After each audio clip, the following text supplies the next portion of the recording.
നമ്മൾ ഉടമ്പടി ആരാധനയുടെ ഈ ശുശ്രൂഷയിലൂടെ എപ്പോഴും അന്വേഷിക്കുന്നത് കർത്താവിനെ എങ്ങനെ നമ്മുടെ ഹൃദയത്തിൽ അനുഭവിക്കാം,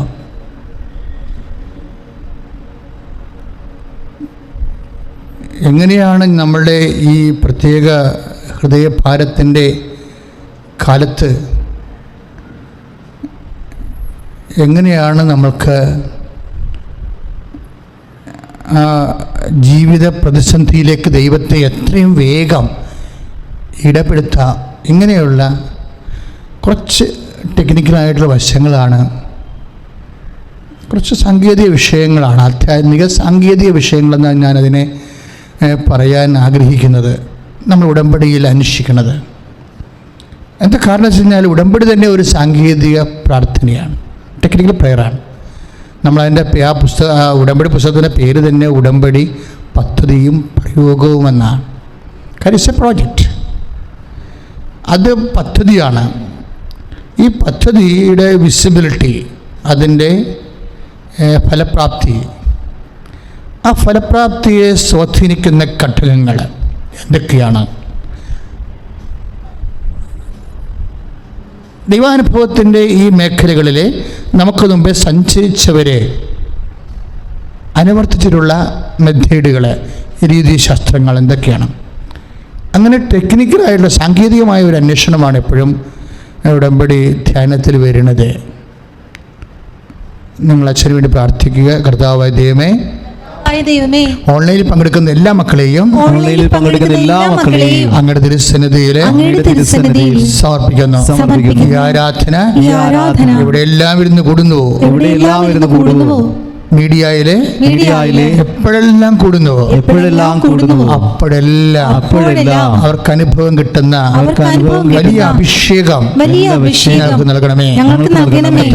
കർത്താവേ, അങ്ങയുടെ അഭിഷിക്തനെ ഇപ്പോഴേ ആത്മാവിൽ സ്പർശിക്കണം. അനേകായിരങ്ങള് ഹൃദയം തകർന്ന് മനസ്സുനുറങ്ങി ജീവിതം വല്ലാത്ത അവസ്ഥയിൽ അതിജീവിക്കാൻ വേണ്ടി പരിശ്രമിക്കുമ്പോൾ അവർക്ക് കരുത്തായി, അവർക്ക് തുണയായി അമ്മയുടെ മധ്യസ്ഥതയിൽ യേശുവിന്റെ ശക്തി അവരാഗ്രഹിക്കുന്ന ജീവിത മണ്ഡലങ്ങളിൽ ആരാധനയുടെ നിമിഷത്തെ അനുഭവിക്കുവാൻ ഇടയാക്കണമേ. ശ്രദ്ധിക്കട്ടെ,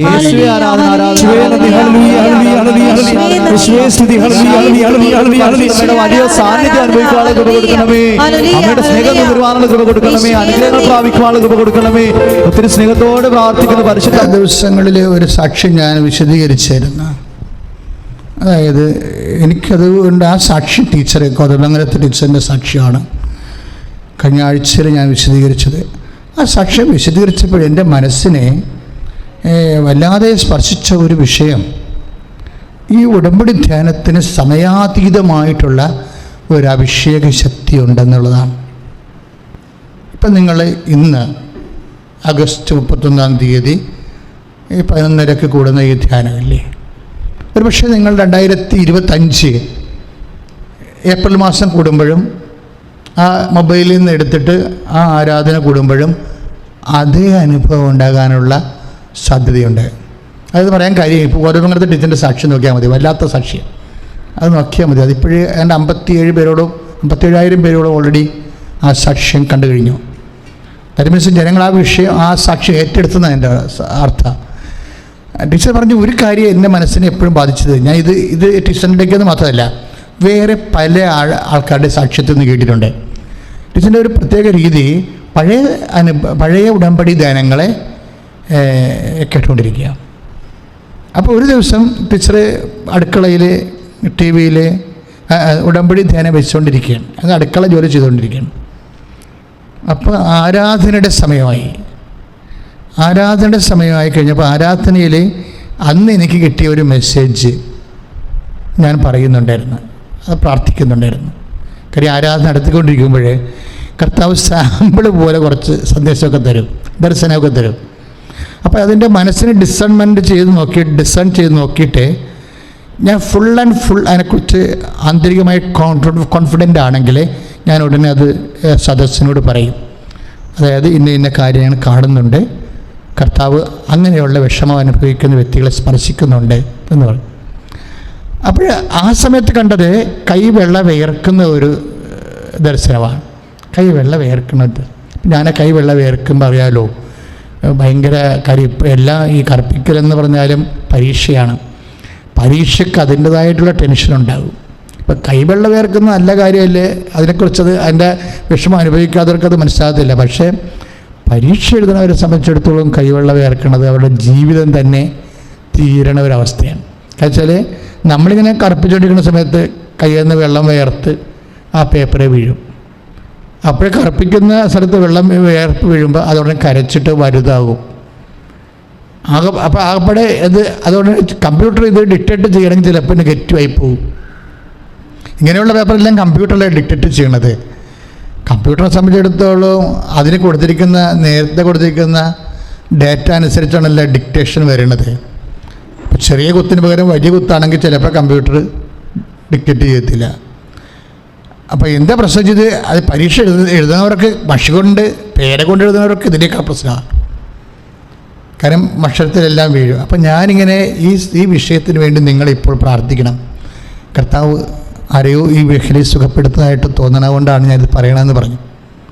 കാര്യം അത് അതായത് ഡിവൈഡ് ഓഫ് എനി ബേസ്മെൻറ്റ്, അങ്ങനെ ഒരു സാക്ഷ്യം, അങ്ങനെ ഒരു ഡിസൈൻമെൻറ്റ് ഞാൻ എടുക്കുന്നത്. ഞാനെടുക്കുന്ന ഡിസൈൻമെൻറ്റ് ശാസ്ത്രത്തിൽ അത് തന്നെ പറയണത്. അതായത് നമ്മളുടെ ചിന്തകൾക്ക്, നമ്മുടെ മനസ്സിൽ വരുന്ന ചിന്തകൾ അല്ലെങ്കിൽ മനസ്സിൽ വരുന്ന ദർശനങ്ങൾ, ഇതിന് ഡിവൈഡ് ഓഫ് എനി ബേസ്മെൻറ്റ്, നമ്മൾ നേരത്തെ ചിന്തിച്ചതോ ഇന്നലെ ചിന്തിച്ചതോ ഇപ്പം ചിന്തിച്ചതോ കയറാവുന്ന പ്രാർത്ഥനയിൽ ഓർത്തതോ ഒന്നുമല്ലാതെ കേവലമായിട്ട് വരും. ഒരുപാടത്തും തട്ടിമുട്ടാതെ കേവല സന്ദേശം വരും.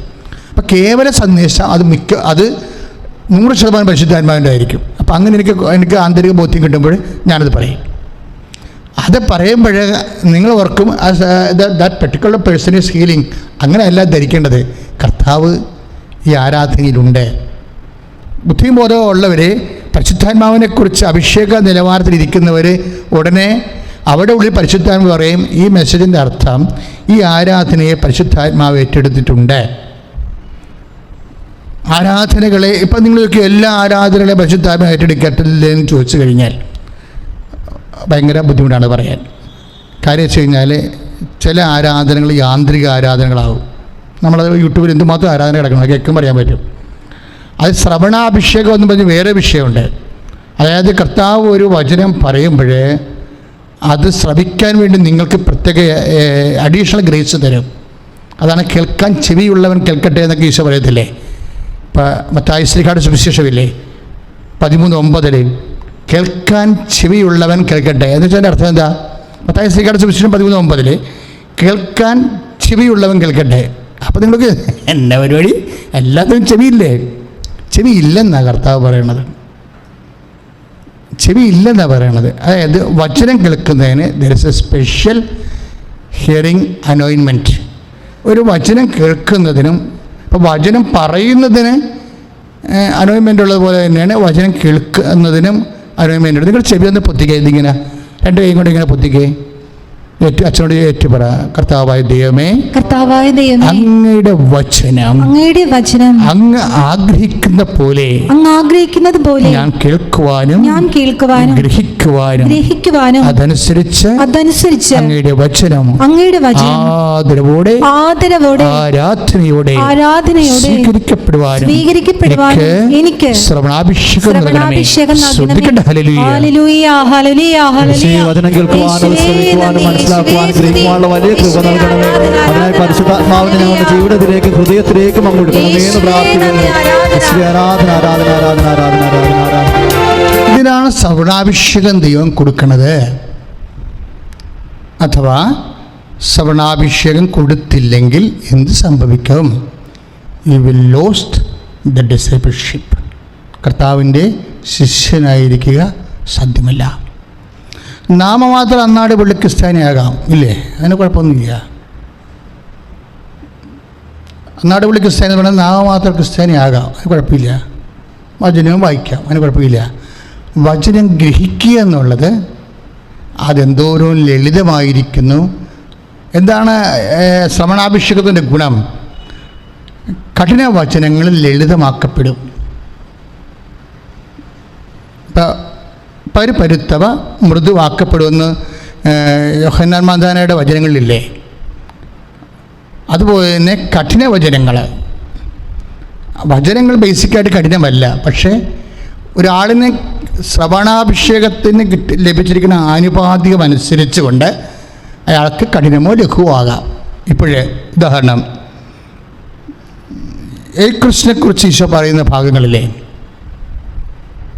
എൻ്റെ ശരീരം യഥാർത്ഥ ഭക്ഷണമാണ്, എൻ്റെ രക്തം യഥാർത്ഥ പാനീയമാണ്.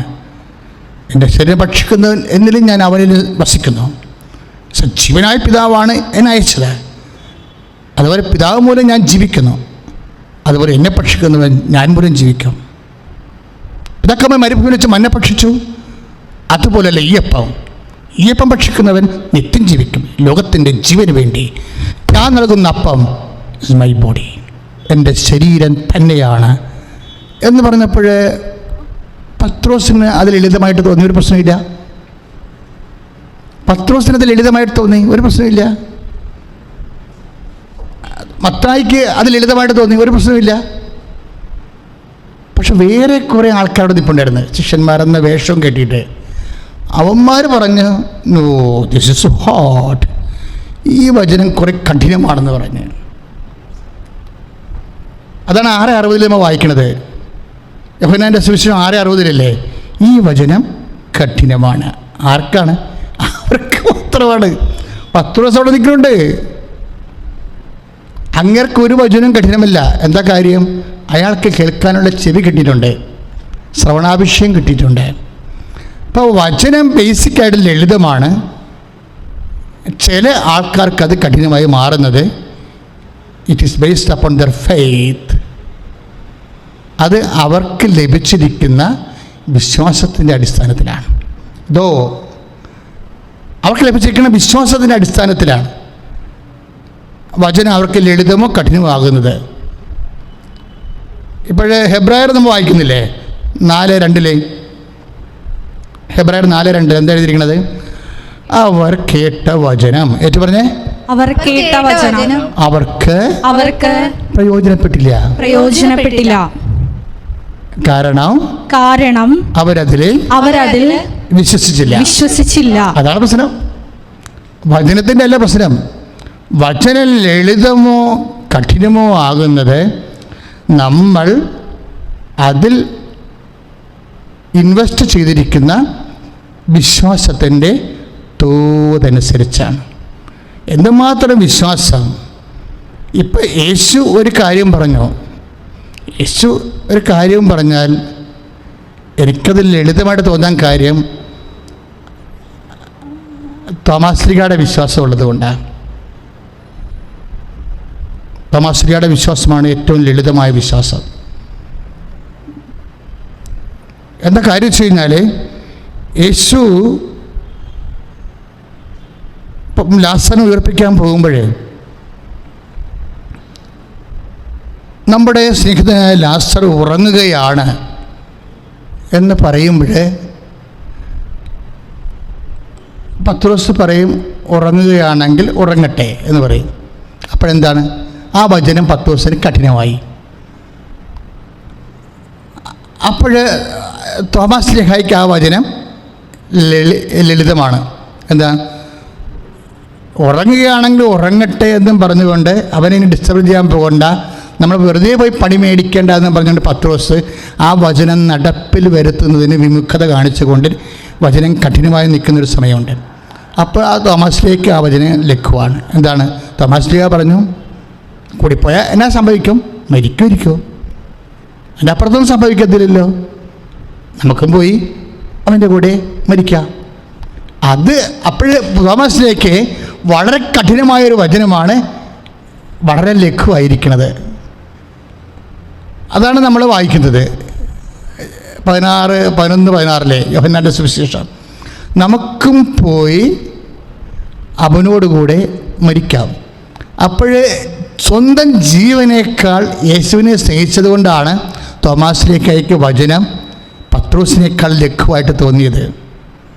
ദാറ്റ് മീൻസ് നിങ്ങൾക്ക് വചനം കഠിനമായി തോന്നുന്നുണ്ടെങ്കിൽ it is differ according to the love and faith and hope you have with Jesus, towards Jesus. കർത്താവിൻ്റെനോടുള്ള സ്നേഹത്തോടും വിശ്വാസത്തോടും ഒപ്പമാണ് നമുക്ക് വചനം ലഘുവോ കഠിനവുമായി തീരണത്. ഇപ്പോൾ വചനത്തിൻ്റെ പ്രശ്നമല്ല ഇത്. പിന്നെ എന്തിൻ്റെ പ്രശ്നമാണ്? നമുക്ക് കർത്താവിനോടുള്ള സ്നേഹത്തിൻ്റെ കൂടുതലോ കുറവോ ആണ് വിഷയം. നമുക്ക് കർത്താവിനോടുള്ള വിശ്വാസത്തിൻ്റെ കൂടുതലോ കുറവാണ് വിഷയം. ദാറ്റ് മീൻസ് കർത്താവിനുള്ള പ്രത്യാശയുടെ കൂടുതലോ കുറവോ. വിശ്വാസം അല്ല പ്രശ്നം. വിശ്വാസം എപ്പോഴും വരണത് ഒരു വ്യക്തിയോടാണ്. അല്ലെങ്കിൽ ഇപ്പം തന്നെ ഞാൻ ചില സമയത്ത് ഈ വചനം വന്നുകൊണ്ട് പ്രസംഗിക്കാൻ കണ്ടിട്ടുണ്ട് നിങ്ങൾ. അല്ല, മനഃപൂർവ്വം ചോദിക്കണമല്ല, പറഞ്ഞിരിക്കണതിൻ്റെ ഇടയിൽ ആവേശം കയറി തലവെച്ചോണ്ടിരിക്കുന്നതാണ്. അതുപോലെ തന്നെ വചനം ആരാധനാക്രമത്തിലൊക്കെ വരുമ്പോൾ വചനം തലക്ക് മുകളിൽ പിടിച്ചുകൊണ്ട് തന്നെ കാണാം. ചിലപ്പോൾ ഓൾട്ടർ ബോയ്സ് പിടിക്കും, ചിലപ്പോൾ അച്ഛന്മാർ പിടിക്കും, ചിലപ്പോൾ മെത്രന്മാർ പിടിക്കും. വചനം തലക്ക് മുകളിൽ പിടിക്കാം. വചനം തലയെ വെച്ചാലും തലക്ക് മുകളിൽ പിടിച്ചാലും നമ്മൾ അതിൽ വിശ്വസിക്കാത്തതും കാലം ഇത് വെറുതെ ഒരു കഥപുസ്തകമാണ്. നമ്മൾ ഇതിൽ വിശ്വസിക്കാത്തതും കാലം ഇത് തലയെ വെച്ചിട്ടും കാര്യമില്ല, കക്ഷത്ത് വെച്ചിട്ടും കാര്യമില്ല. ഇത് വെറും കഥപുസ്തകമാണ്. കാര്യം നമ്മൾ വിശ്വസിക്കുന്നത് ഈ പുസ്തകത്തിൽ എഴുതിയിട്ടുള്ള വാക്കുകളിലല്ല, ഈ വാക്കുകൾ പറഞ്ഞ ഒരു മനുഷ്യനിലാണ്. ഈ ഗോത്തപ്പായൻ ഇത് മനസ്സിലായോ? എന്നെ ശ്രദ്ധിക്കണം നിങ്ങൾ. അതായത് നമ്മൾ വിശ്വസിക്കണത് ഈ വചനം വായിക്കുമ്പോൾ ചില ആൾക്കാർ പറയും വചനം 1000 വട്ടം എഴുതാം അല്ലെങ്കിൽ 10,000 വട്ടം വായിക്കാം. നിങ്ങൾ അതൊക്കെ ചെയ്യുമ്പോൾ അതിൻ്റെ ബേസ്മെൻ്റ് എന്താണ്? ഈ വചനം പറഞ്ഞു തന്ന ഒരാളിലുള്ള വിശ്വാസം, ഈ വചനം നമുക്ക് പറഞ്ഞു തന്ന ആളിലുള്ള ഒരു സ്നേഹം, ഈ വചനം നമുക്ക് പറഞ്ഞു തന്ന ആളിലുള്ള ഒരു പ്രത്യാശ, അത് നിലനിൽക്കുന്നിടത്തോളം കാലം മാത്രമേ നീ ഈ വചനം ഹോൾഡ് ചെയ്യുന്നത് കൊണ്ട് ഇത് ദൈവത്തിൻ്റെ വചനമായി നിനക്ക് അനുഭവപ്പെടത്തുള്ളൂ. അതിൻ്റെ അർത്ഥം എന്താണ്? കർത്താവിലുള്ള വിശ്വാസം, കർത്താവിലുള്ള സ്നേഹം, കർത്താവിലുള്ള പ്രത്യാശ. ഇതാണ് വചനത്തേക്കാൾ പ്രധാനപ്പെട്ടത്. നമ്മളെഴുതുന്ന ബൈബിളിനേക്കാൾ പ്രധാനപ്പെട്ടത് എന്താ? ആ ബൈബിളിൻ്റെ വാക്കുകൾ നമുക്ക് പറഞ്ഞു തന്ന വ്യക്തിയിലുള്ള നമ്മുടെ വിശ്വാസം. ആ വിശ്വാസമാണ് വചനത്തിലുള്ള വിശ്വാസം എന്ന് പറയണത്. ഇപ്പം ചില ആൾക്കാർക്ക് വിചാരിക്കും ഈ പുസ്തകത്തിലുള്ള വിശ്വാസമാണെന്ന്. പുസ്തകത്തിലുള്ള വിശ്വാസമല്ല. ഈ പുസ്തകത്തിലെ വചനങ്ങൾ സ്പെൽ ഔട്ട് ചെയ്ത ആളുണ്ട്. ആ സ്പെൽ ഔട്ട് ചെയ്ത വ്യക്തിയിലുള്ള, ദാറ്റ് മീൻസ് ബേസിക്കലി അവർ faith is faith in a person, not in a word. നമ്മുടെ വിശ്വാസം എന്ന് പറയുന്നത് ഒരു വ്യക്തിയിലാണ്. ആരിലാണ്? പിതാവ് പുത്രൻ പരിശുദ്ധാത്മാവ് ഒരുമിച്ച് വസിക്കുന്ന പിതാവായ കർത്താവായ യേശുക്രിസ്തുവിലുള്ള വിശ്വാസമാണ്.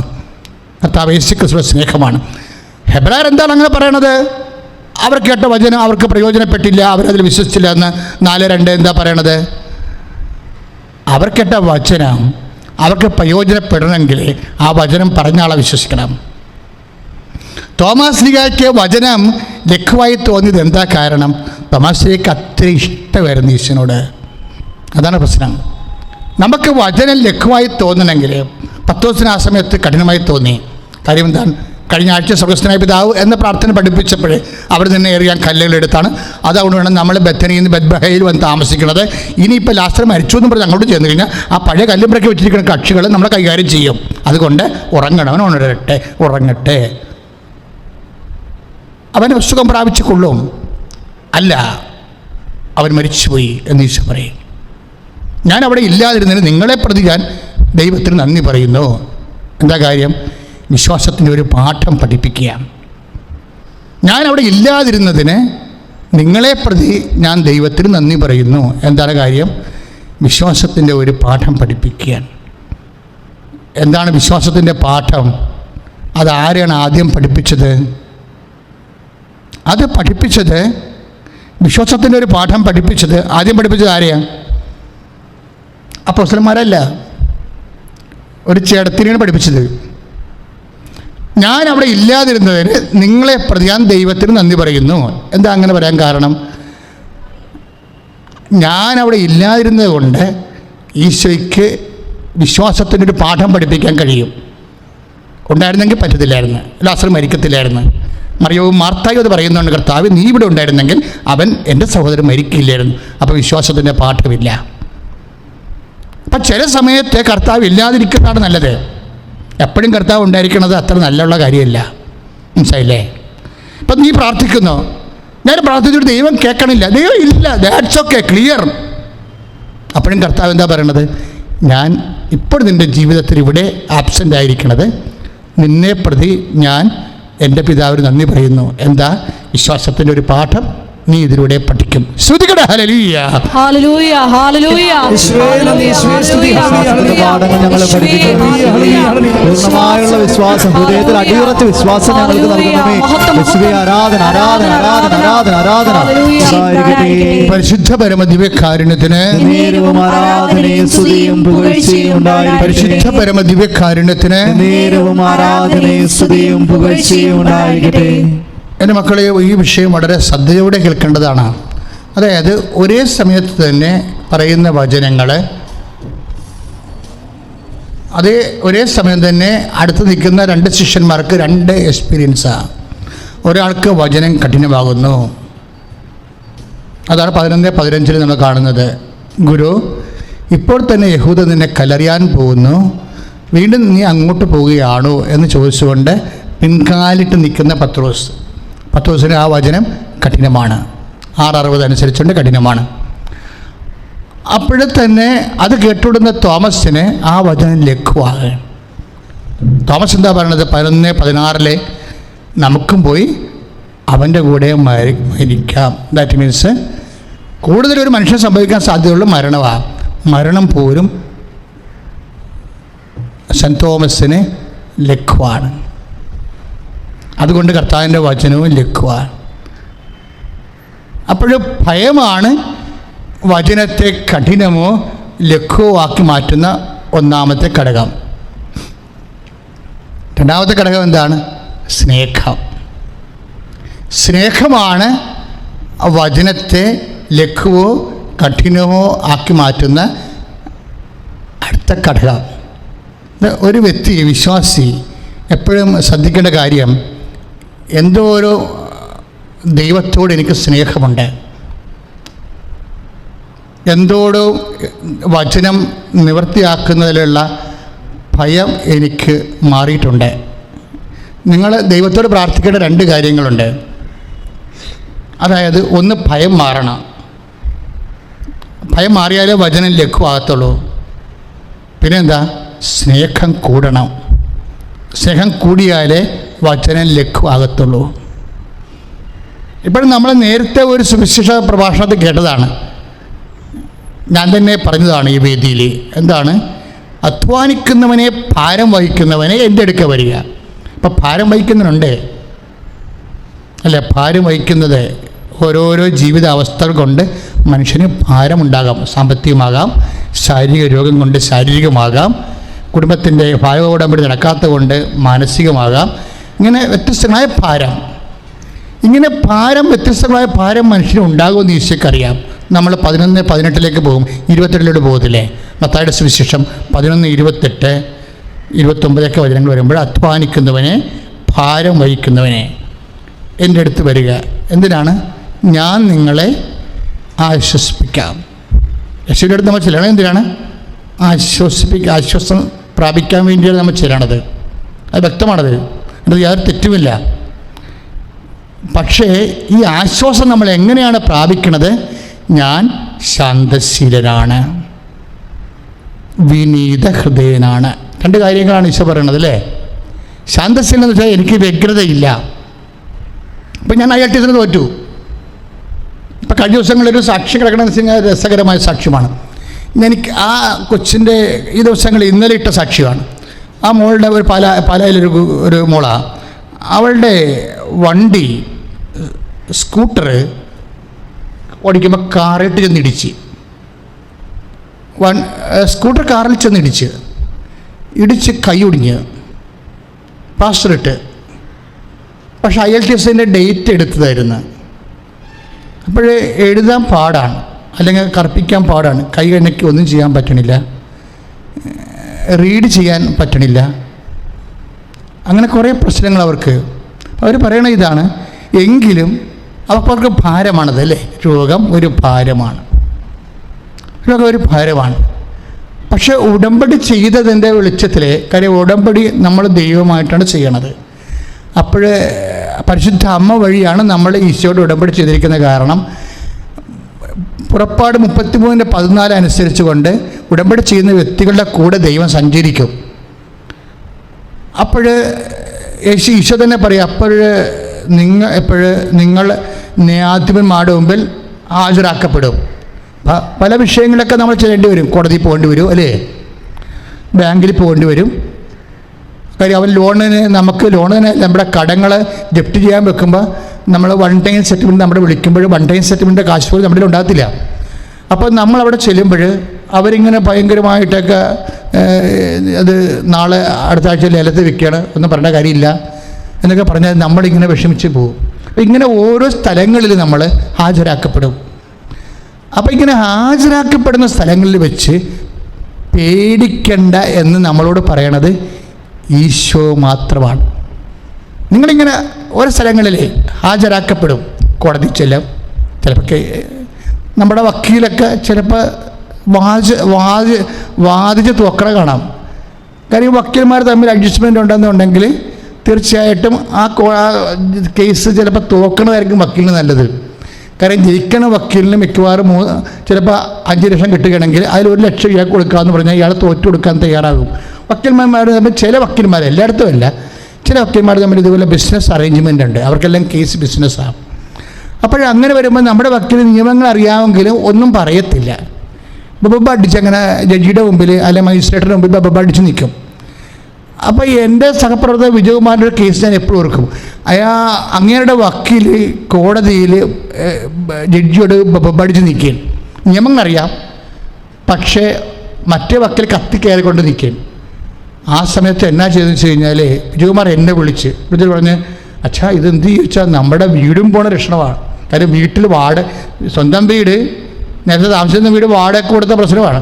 ആ വാടകക്കാർ ഇറങ്ങേണ്ട സമയമായപ്പോൾ ഇരുമ്പ് പടി എടുത്ത് അവിടെ മുഴുവൻ തല്ലി ഒടിച്ചിട്ട് ക്രിമിനൽ കേസിന് ഉടയക്കാരൻ്റെ പേരിൽ കേസ് കൊടുത്തിരിക്കുകയും കള്ളക്കേസ് തന്നെ വഴി നോക്കണം. എന്നിട്ട് കൊടുക്കണ പടം എല്ലാം കൊടുത്തിട്ട് പോലീസ് വരെ അങ്ങേർക്ക് ക്രിമിനലിന് അനുകൂലമായി നിൽക്കുകയാണ്. അപ്പം അങ്ങനെയുള്ള സമയത്ത് FIR എഴുതിപ്പോയത് ഇങ്ങനെ ക്രിമിനലായിട്ടല്ല എഴുതി, ഉടയക്കാരനെ പിടിച്ചു കിട്ടുന്ന കാലമാണെന്ന് പറഞ്ഞ പോലെ ഉടയക്കാരനെ ക്രിമിനലായിട്ട് എഴുതി വെച്ചിരിക്കുന്നത്. ആര്? ക്രിമിനല്, ആ തല്ലിപ്പൊളിച്ചവൻ. വാടകക്കാരൻ അവർ ഇറങ്ങാൻ ഇഷ്ടമില്ലാത്തത് കൊണ്ട് അവിടുന്ന് തന്നെ നവംബർ മാസം 11-ാം തീയതിക്ക് മുമ്പ് തന്നെ അതിൻ്റെ അകത്ത് കയറി അടിച്ച് തല്ലി ചീലെല്ലാം പൊട്ടിച്ച് അലമാരിയെല്ലാം താഴെ പൊളിച്ചു കളഞ്ഞ്. എന്നിട്ട് ഉടയക്കാരൻ നിയമാനുസൃത എഗ്രിമെൻറ്റിന് വിരുദ്ധമായിട്ട് ഞങ്ങളെ അടിച്ചിറക്കാൻ വേണ്ടി ഇതിൽ കയറി തല്ലി ഗുണ്ടകളുമായിട്ട് തല്ലിപ്പൊളിച്ചെന്ന് പറഞ്ഞ് സാക്ഷികളെ വെച്ചിരിക്കുകയാണ്. എന്തൊരു കേസാണ്! സാക്ഷികളെ എത്ര സാക്ഷികളെ വേണം നിങ്ങൾക്ക്? കാണാത്തത് കണ്ടെന്ന് പറയാൻ എത്രയും സാക്ഷികളെ വേണം. അപ്പോൾ ഇതുപോലെ ഉള്ളൊരു അവസ്ഥയാണ്.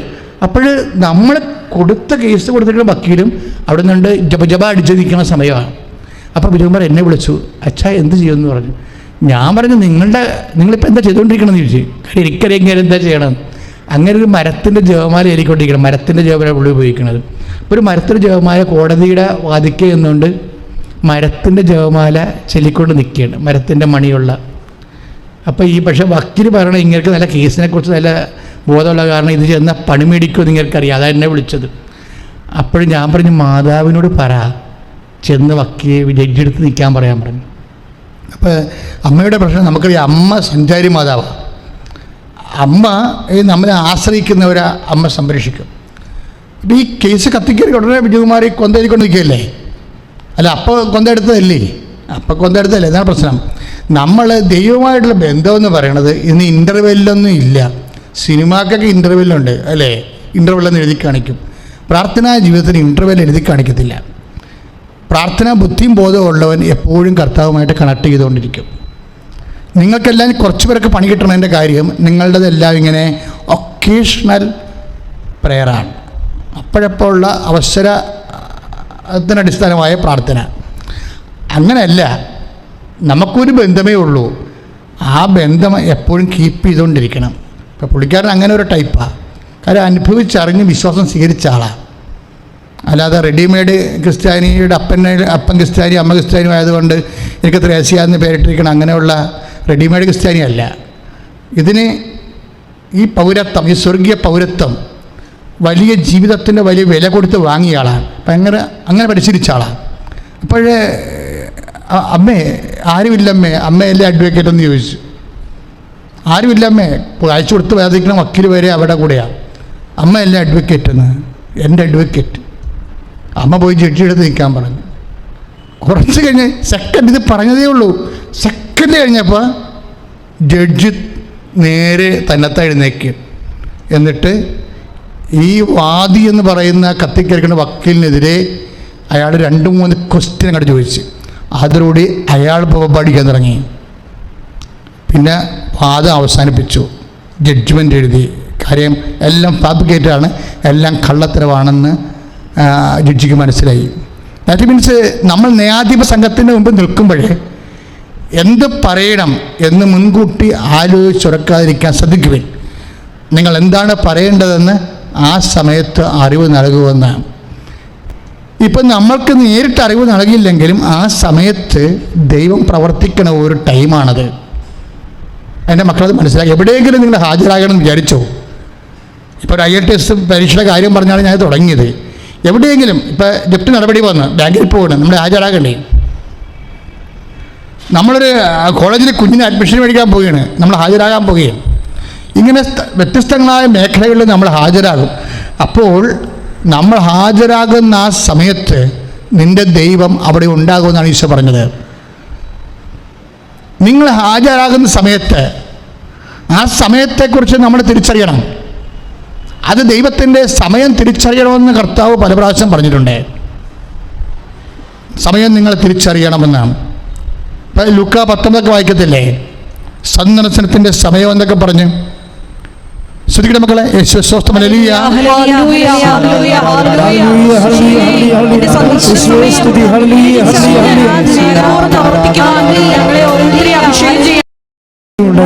വിശുദ്ധ ലൂക്കായുടെ സുവിശേഷം 12-ാം അധ്യായം 11-ാമത്തെ വാക്യം. വിശുദ്ധ ലൂക്കാ സുവിശേഷം 12:11. അതിവിടെ 12 ഉണ്ട്, 12 ഉണ്ട്. ഏറ്റു പറഞ്ഞ് സിനഗോഗുകളിലും അധികാരികളുടെയും ഭരണാധിപന്മാരുടെയും മുമ്പിലും അവർ നിങ്ങളെ കൊണ്ടുപോകുമ്പോൾ എങ്ങനെ എന്ത് ഉത്തരം കൊടുക്കണമെന്ന് എന്ത് പറയണമെന്നും ഉത്കണ്ഠാകുലരാകേണ്ട. എന്താണ് പറയേണ്ടതെന്ന് ആ സമയത്ത് പരിശുദ്ധാത്മാവ് നിങ്ങളെ പഠിപ്പിക്കും. ഇതാണ് ഇങ്ങനെ ഒരു സമയമുണ്ടാകും. ഈ സമയം എന്ന് വെച്ചാൽ നിങ്ങൾ ജപ്തി നടപടി, ബാങ്കിൽ വിളിപ്പിക്കപ്പെടുന്ന സമയം, അല്ലെങ്കിൽ കോടതി കേസ്, അല്ലെങ്കിൽ നമ്മൾ സ്ഥലം കൊടുക്കാൻ പോകുന്നു, അല്ലെങ്കിൽ വാങ്ങാൻ പോകുന്നു, അത് ക്ലയൻറ്റുമായി നമ്മൾ സംസാരിക്കുന്ന സമയം. നിങ്ങൾ ആശുപത്രിയിൽ എന്തോ നടുവേദന ഒക്കെ തോന്നി ആശുപത്രിയിൽ പോയിട്ട് ഡോക്ടർ നിങ്ങളെ വല്ലാണ്ട് ടെസ്റ്റ് ചെയ്യണ സമയം. സാധാരണ ടെസ്റ്റ് ഡോക്ടർമാരുടെ ടെസ്റ്റ് അറിയാവില്ല. കണ്ണിൽ നിന്നൊക്കെ ഇങ്ങനെ ഏതൊക്കെ എടുത്ത് മാറ്റി രക്തം ഉണ്ടെന്ന് നോക്കി, കയ്യെ പിടിച്ചൊക്കെ നോക്കി. ചില സമയത്ത് ഡോക്ടർ അവിടെ നിന്ന് എഴുന്നേക്കും, എന്നിട്ട് കിടക്കാൻ പറയും നിങ്ങളോട്. വലിയ പൊക്കമുള്ള പിന്നെ കിടക്കാൻ പറയും. അതൊരു സമയമാണ്, ഒരു 1.5 സമയം. എന്നിട്ട് കൈയൊക്കെ വെച്ചിട്ട് ഇങ്ങനെ മുട്ടിയൊക്കെ നോക്കും. എന്നിട്ട് പ്രഷർ പലതരത്തിൽ നോക്കും. എന്നിട്ട് അപ്പം നിങ്ങളെന്ത് ചെയ്യും? ഡോക്ടറിൻ്റെ മുഖത്തേക്ക് നോക്കും, വല്ല പരിപാടി ആയാ കർത്താവേ എന്ന് ഓർത്തും. ഇതൊരു സമയമാണ്. ഇങ്ങനെ മനുഷ്യൻ്റെ ജീവിതത്തിൽ വ്യത്യസ്തങ്ങളായ സമയം, ഇതാണ് ആ സമയം എന്ന് പറയുന്നത്. അതാണ് ലൂക്ക 12:12. ആ സമയം എന്താണ് പറയേണ്ടതെന്ന് ആ സമയത്ത്, ദാറ്റ് ടൈം.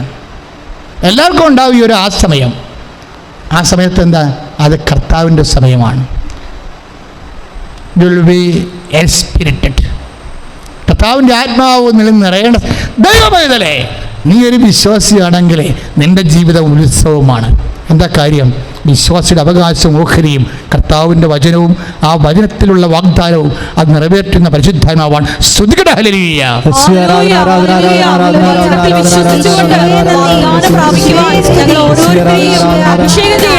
കാരുണ്യത്തിന് ആരാധനയും സ്തുതിയും പുകഴ്ചയും ഉണ്ടാകട്ടെ.